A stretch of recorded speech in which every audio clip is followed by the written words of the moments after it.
Well, hello. The question for today.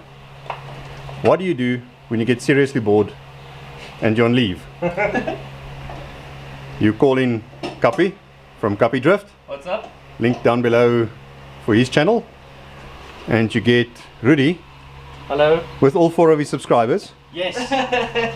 And you find yourself a 370Z gearbox in pieces.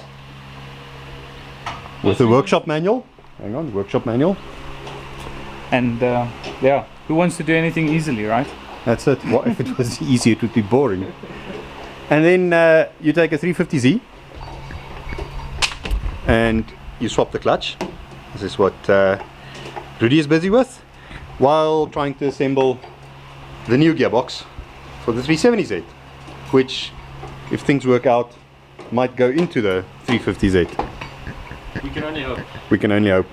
Let's see. So while Kappie got stuck into the gearbox using the user manual to try and figure out how to assemble it, Rudi got busy underneath the car removing the gearbox and the drive shaft. I was named designated tool carrier and provider of sustenance. A very important job in a project like this. It's very important to hydrate.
I can't take it no more.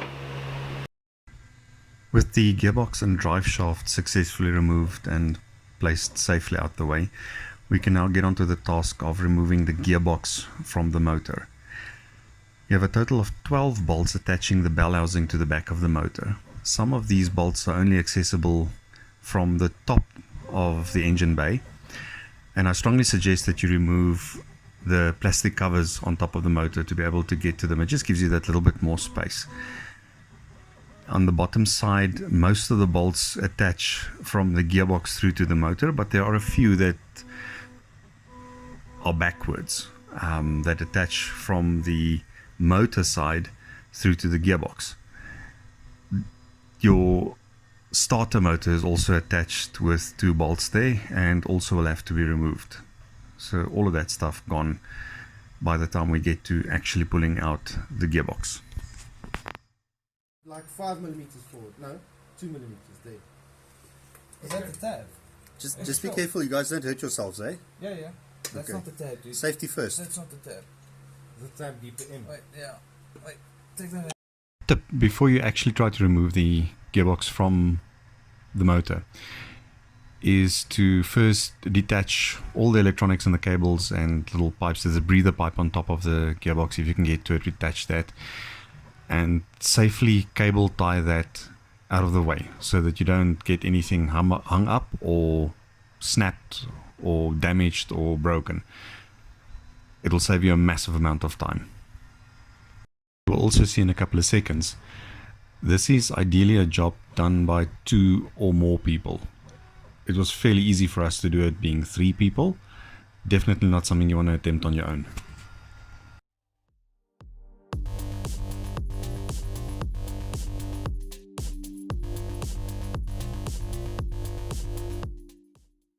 Dude, like it's jacking off is better when 2 or more people are involved. I know. Okay, wait, 2 hands. Yes. Okay. Yes. Should you like jack up rather than jack off? No, well, we're jacking the gearbox off the engine. Oh, okay. Jacking off is sometimes a high experience, you know. So Yes. jacking up. The car's already jacked up. Now we're Okay. jacking off the gearbox. Cool. Now that flexible hose that you chuck that side. Yes. Laat ek net inkom.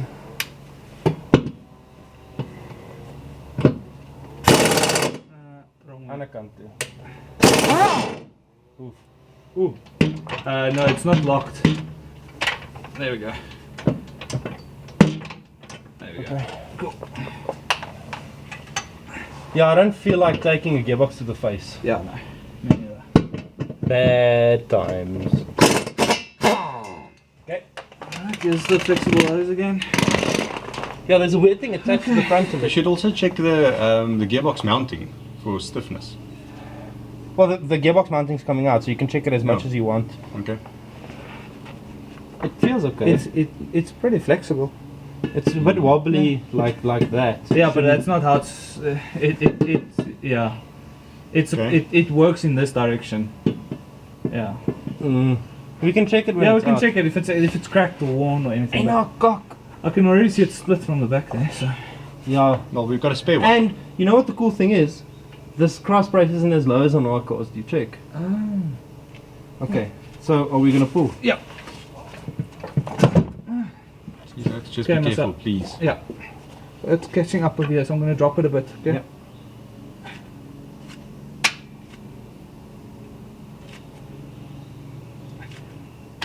What door? I got it. Dude, it's off the spigot. Things you don't want to hear while people are under your Okay. car. With Okay. doors. Rudy, get your face away from underneath the box. Okay. Yeah, you can drop. Alright. I get them. Can I help you guys somehow? Can I Yeah, drop if you the thing? can, if you can turn this. Slowly though. Yeah, so that we can drop the box. I'm net hier op die cross. Ja, Ek het hom voor op die bel. Ek het hom agter op die shifter so. Sy input shaft missie clutch, nee. Hy's uit. Ja, hy's Shit, lank guys. al uit. Hy's lank al uit. I'm concerned this thing's gonna wait. There we go. Oh, what a legend. Lekker! What a legend. Look at that skill. This is so much easier with more than one Hey, 3 people. Okay, now we have to get it off. off the jack. Okay, so Okay. I'll lift the jack. As well. Okay, pull the jack. There we go. And it's on the ground.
Right guys, so a quick update here. We've run into a small snag. Yeah. Copy? What have we decided? That we're ending here today. Reason being, we don't have the tools to press all the synchros and gears and everything onto the shafts, especially because the shafts are so long. So we're going to have the box rebuilt for us. That also gives us some sort of warranty for if anything goes wrong, because who knows, we could screw something up. And the box that we took out is definitely not in good shape. Yeah, there's a lot of play on the shaft. But it's just the input shaft bearing. Yes. So it seems, yeah. So it seems. But another concerning thing that we did find was tucked in behind the box was a piece of the breather hose. Yeah. So the car's been running without a breather hose, and if I look at I don't see any rust on this area, but it is possibility for water to go in there. Depends on how much the car was driven in the rain, and those kinds of things. You don't need much water in oil to cause bearings to start wearing out. So it's a possibility for this failure, but we don't know yet. And there's the bearing play. The clutch that we took off was quite okay. Yeah, the clutch was in good condition. There was no issue. The only thing is the flywheel, surface of the flywheel is a little bit of a concern, but it's not related to the noise that we've been hearing at all. So. Cool, so plan of action, we're not replacing the box, we're going to rebuild and then fit the box after it's rebuilt. Yeah, probably in a week or two's time, I guess. Shot. Yeah. So part 2 of this movie. I think Awesome. so. Cool. Thanks guys. Cheers.